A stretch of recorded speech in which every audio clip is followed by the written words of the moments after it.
Imagine waking up in an unfamiliar room without any idea how you arrived there. Imagine in that moment realizing that you cannot speak, you cannot move, and you have several tubes inserted in your body, and no one familiar is in sight. Now imagine you must confront this reality day after day. This was the case for one of the most resilient and memorable patients I have had the pleasure of working with, Khadeem Smikle. At 28 years old, Khadeem was a young professional with an active family and social life when his world came to a halt in September 2022. Khadeem was riding his motorcycle when a driver switched lanes, colliding with his bike and ejecting Khadeem from his seat. In addition to multiple rib fractures, spinal ligament injury, pneumothorax, and significant abrasions, Khadeem experienced severe diffuse axonal injury, a type of injury that occurs when the brain is abruptly shifted and rotated within the skull, shearing the nerve fibers in the process. Khadeem underwent an emergent craniotomy, removing a portion of his skull to relieve swelling of the brain.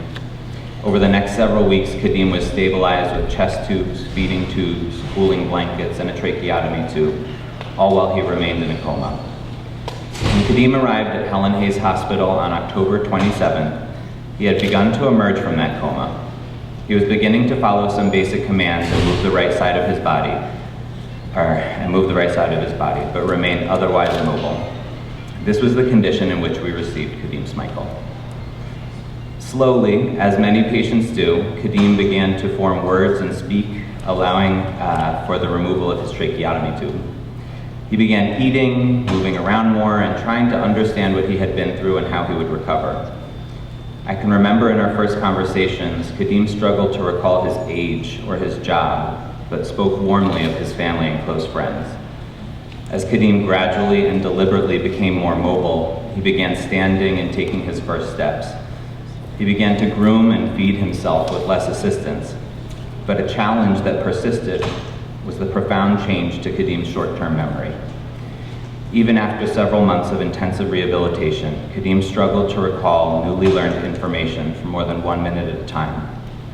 This meant that on a minute-to-minute basis, Khadeem would need to be reminded of where he was, why he was here, and what he was meant to do.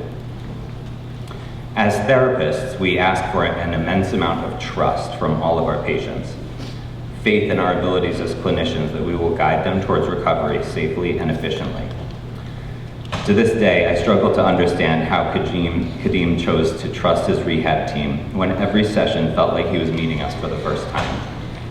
I cannot fathom the trauma of confronting the reality of his accident and current circumstances over and over every day for months. His shock and concern were palpable every time we had to remind him. But somehow, Khadeem managed to put his confidence in us at the forefront and made every therapy session count. Eventually, while he struggled to recall our names or specific roles in his recovery, he knew that together we were successfully overcoming the many obstacles that he faced. Khadeem would be visibly relieved to see each of us enter his room, telling us he knew he was in the right place when he saw us, and together we would slowly start to put the pieces of his life back together.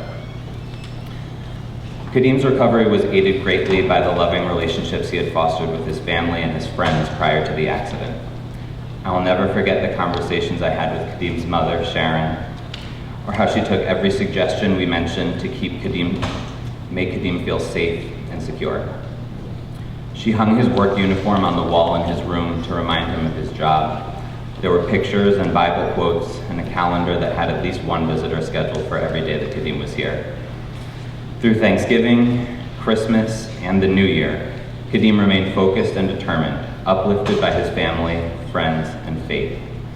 At 28 years old, Khadeem was one of the youngest patients on our brain injury unit, but he still managed to connect with patients younger than himself, acting as a friend and mentor.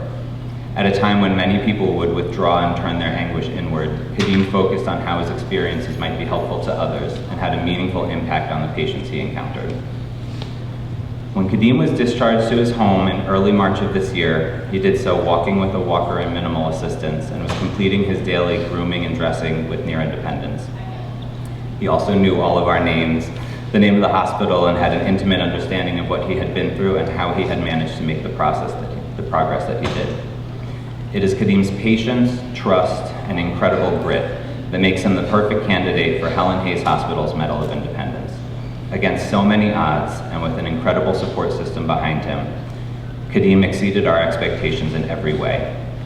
He managed to do so with grace, maturity, and gratitude, which are qualities that can be so difficult to come by under the circumstances in which we meet our patients. Khadeem, we're so proud of you, so happy for you, and we're sure that we will continue to defy the odds and create an amazing future for yourself.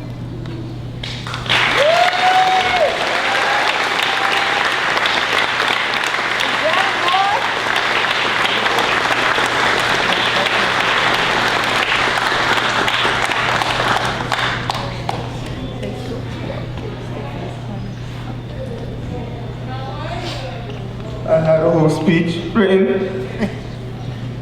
Speak from the heart.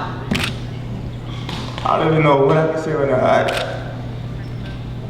It's just that I came a long way, man, and I got so much support from my family and friends, and the therapist, and my boy Carl. It's just amazing. Like I really don't even know what to say. I want to thank the doctors here, the therapists, my friends, my family, just everybody who supported me during this process. And I'm still going through it, and I'm still getting the same support. And it's amazing because God really has me on his side. Really does. My boy! And you know I had to shout them out, guys. Really, just thank you, thank you, thank you.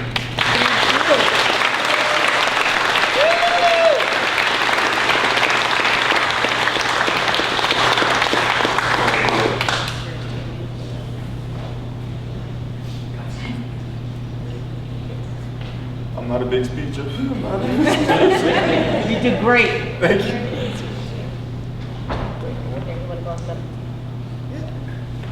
That's all, guys. Should go in the bed, right? Yes. So good. 2 shots, guys. One more. No. Maybe get a tear in my eye first. All right, let's go. That's it.